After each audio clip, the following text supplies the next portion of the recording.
Baik anak-anak, Assalamualaikum warahmatullahi wabarakatuh. Bagaimana kabar kalian anak-anak? Apakah baik? Insya Allah baik ya. Kaifahlukum jami'an? Alhamdulillah, bi khair. Jadi pada kesempatan kali ini kita akan membahas tentang sholat berjamaah. Sebagaimana yang sudah kita bahas untuk minggu-minggu sebelumnya, kita ada membahas tentang wudhu, kita ada membahas tentang sholat, kita ada membahas tentang tata cara sholat dan juga bacaan-bacaannya. Jadi untuk minggu ini kita akan membahas tentang sholat berjamaah. Apa saja, apa yang dinamakan dengan sholat berjamaah? Apa ta'arif sholat berjamaah itu? Terus kita akan membahas tentang apa saja syarat-syarat sah tentang sholat berjamaah. Lalu kita akan membahas tentang hikmah apa saja yang kita dapat sebagai orang muslim yang telah mengerjakan sholat berjamaah. Nah, mungkin seperti itu. Baik, bisa Bapak lanjut ya. Yang pertama kita akan membahas apa yang dimaksud dengan sholat berjamaah itu. Ada yang tahu? Ada yang tahu anak-anak? Yang tahu boleh angkat tangan. Nanti Bapak kasih hadiah. Yang tahu boleh angkat tangan. Nanti Bapak kasih hadiah. Jadi, sebagaimana yang ada di dalam buku kalian, silakan buka dulu buku paketnya di halaman 30 tentang sholat berjamaah.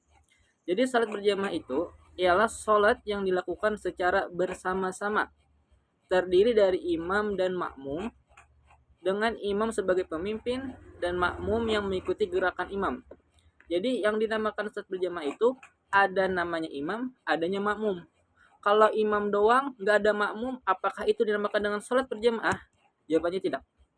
Atau misalkan ada makmum doang tapi nggak ada imamnya, apakah itu juga dinamakan sholat berjamaah? Jawabannya tidak. Jadi sholat berjamaah itu minimal harus ada imam dan juga harus ada makmum. Dan sepaling minimal sholat berjamaah yaitu 2 orang, imam dan makmum. Sudah paham? Baru kita lanjut untuk poin selanjutnya tentang sebutkan syarat sah untuk sholat berjamaah.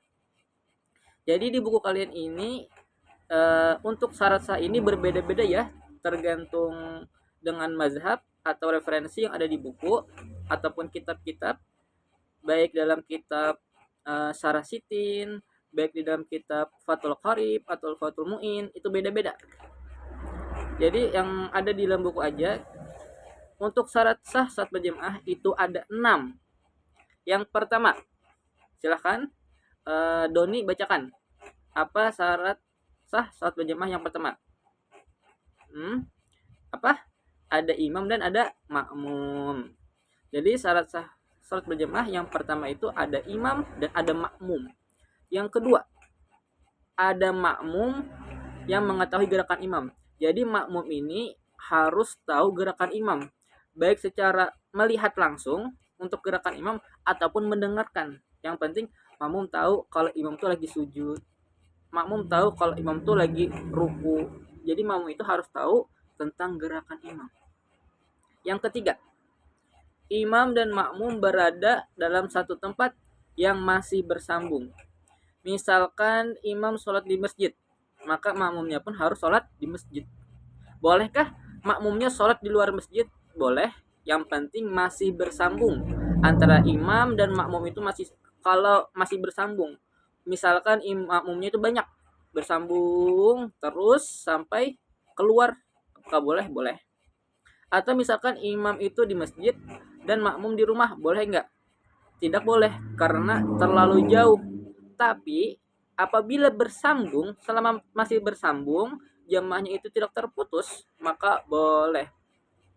Karena jarak antara makmum terakhir dengan kita itu sepaling minimal, kalau tidak salah ya, itu 80 hasta. Bukan 80 hasta.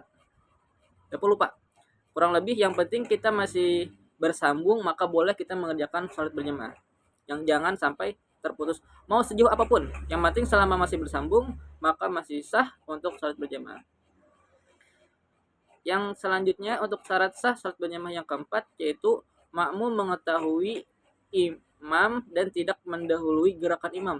Jadi makmum harus mengetahui tentang harus mengikuti imam dan tidak boleh mendahului gerakan imam. Yang selanjutnya, yang kelima, syarat yang dilakukan itu sama jenis. Misalkan imam sholat zuhur, maka makmum pun harus sholat zuhur. Tidak boleh imam sholat zuhur, makmum sholat jenazah. Nah, itu sudah beda jenisnya. Yang keenam, imam memenuhi syarat menjadi imam. Nah, jadi imam itu harus belajar bagaimana dia menjadi imam. Tidak boleh tidak belajar bagaimana dia menjadi imam. Selanjutnya, hikmah salat berjamaah dalam kehidupan sehari-hari. Yang pertama, mempererat persaudaraan dan kebersamaan. Yang kedua, melatih disiplin dan juga kekompakan. Selanjutnya, orang yang sebagaimana hadis Nabi Muhammad SAW, apabila ia masih sholat, maka para malaikat mendoakannya selama dia berada di tempat sholat. Nah, jadi kita kalau sholat berjamaah, maka kita akan didoakan malaikat untuk keampunan dosa-dosa kita. Dan derajatnya ditinggikan oleh Allah Subhanahu wa taala. Sebagaimana